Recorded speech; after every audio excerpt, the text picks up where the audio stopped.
началото на сезона. С мен са старши треньор Станислав Генчев и получник Симеон Славчев. След края на пресконференцията ще ви раздам акредитациите на тези, които са заявили и давайте направо за въпросите. Трябва да започнем. Господин Генчев, доколко сте готови за началото на сезона? Как премина подготовката? Имате доста контузени, така общо встъпително да кажете.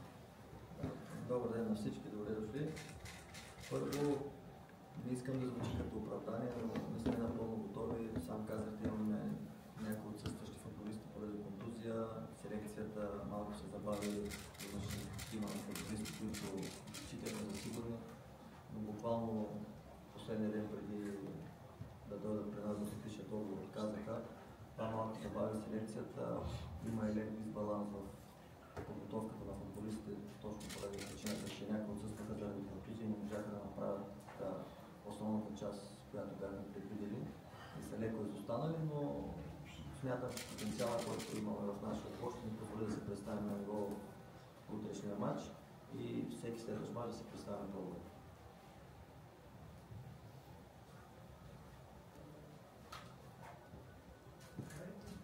Няма ги пак. Да. Към Мони тогава.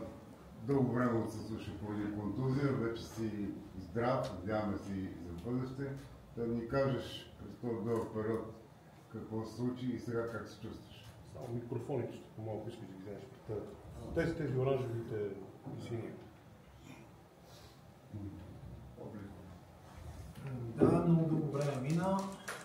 Така си ги броих 8 месеца от последния ми матч. Сега вече съм на линия. Щастлив съм да бъда на линия, да бъда част от отбора. Така както старши треньор спомена, имаме проблеми с подготовката, с контузени. Аз съм на линия. Да, не съм на 100% готов, защото това е много дълъг период от време, но съм с отбора и съм готов на всичко да помогна. На среща съм и така очакваме сезона с голямо желание и най-вече трябва да имаме всички търпение, ние като футболисти, като клуб, като фенове, за търпение, защото наистина сме в една малко по-така тежка ситуация с контузените особено, така че трябва търпение.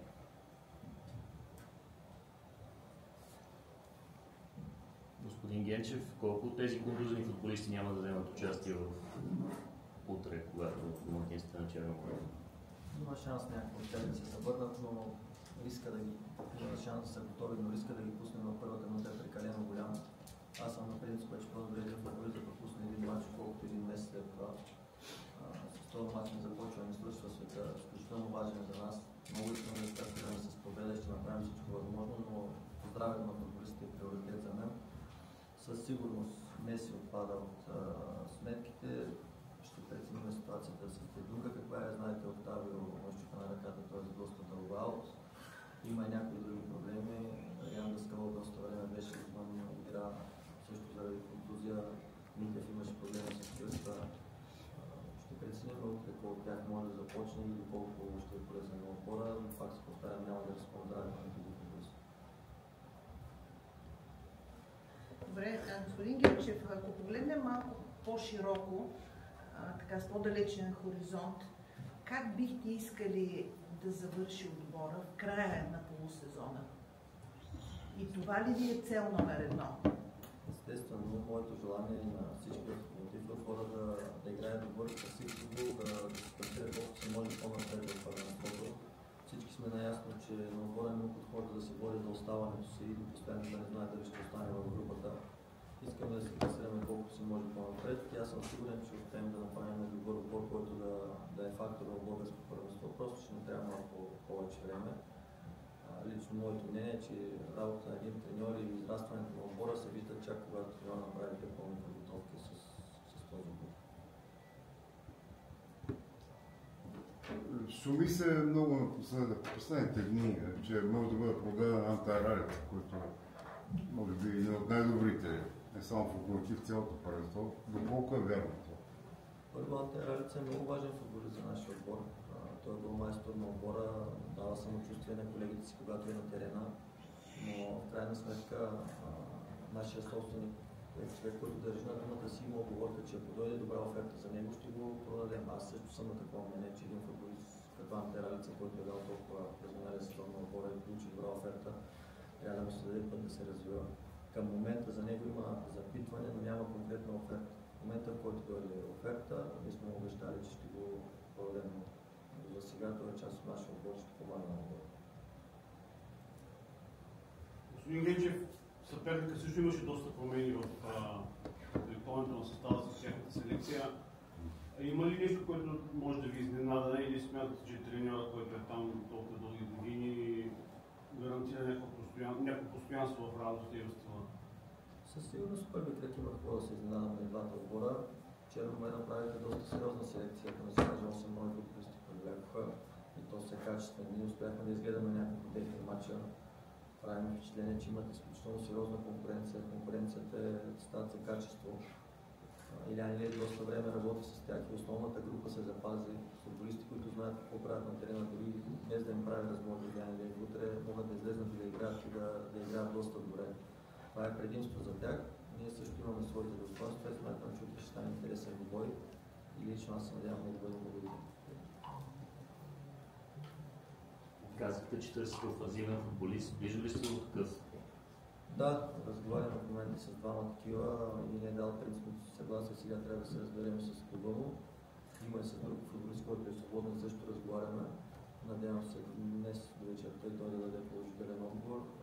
Това са важни неща, както споменах за конкуренцията. Важни неща да има конкуренция на всяка една позиция, защото конкуренцията ражда качество и ни дава опция. Защото не знаем по време на един матч дали някой футболист няма да се представя по-слабо от очакването, дали няма да получи контузия. Трябва да има конкуренция на всяка една позиция. Говорите за централен нападател или и за крило и централен? За две позиции. И нападател и крило.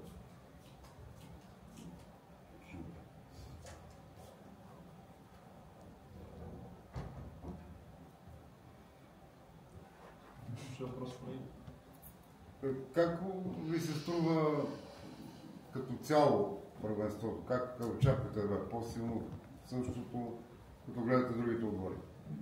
Лично мое мнение е, че през пролетния полусезон доста отбори бяха, говоря за миналото първенство, през пролетния полусезон доста отбори бяха свалили нивото си от есента, но сега гледам, че всеки един отбор прави доста сериозна селекция и си мисля, че есента на новото първенство ще е доста по-интересно от пролетния полусезон, тъй като всеки отбор започва с нови амбиции, нови цели, някои с нови треньори, с по-сериозна селекция. Смятам, че ни очаква доста интересен есен полусезон. Това, че първите ви два съперника са участници и предстоят мачове или след това ще се изиграе вече единия, говоря за Арда, някакво предимство дава ли смисъл те да са леко разсеяни? Не смятам, че не дава някакво предимство, тъй като това са отбори, които играят доста време заедно, са запазили контролта от основни футболисти, знаят какво правят на терена, но ние по първе изграждаме на нашия стил и смятам, че това е предимство за тях, не за нас. Смятате ли, че може да продължите тази домакинска поредица, която започна предходния треньор? Всички се надяваме тази поредица да продължи и това работи. Нас не интересува дали ще направим 9, 10, 15 мача без загуба. Искам всеки мач отбора да е на ниво и да радва нашите фенове. Надявам се утре, както винаги да са на стадиона, да ни подкрепят, а ние да ги зарадваме с добра игра и победа.